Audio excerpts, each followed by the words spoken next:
Question দিয়েছে, বলছে Sam start to work from a two towards A at 10 AM and Radha starts to work from B towards A at 10 AM. After meeting at C, they both reach their destination in 24 minutes and 54 minutes respectively. Find out time they meet at C.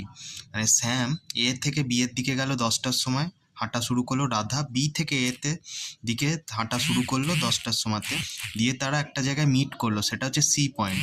সেই এবার যথাক্রমে 24 minute লাগলো হচ্ছে স্যামের, আর 54 minute লাগলো হচ্ছে রাধার। এবার বলছে যে যে সিতে যে মিট করলো, এই মিটিং টাইমটা তাহলে কত হবে।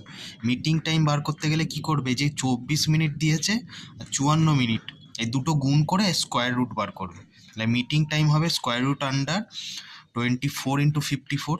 এবার এখান থেকে আমি 2 ইন্টু 6 ইন্টু 3 করবো, তাহলে 36 মিনিট। তার মানে 10টায় যদি সে যাত্রা শুরু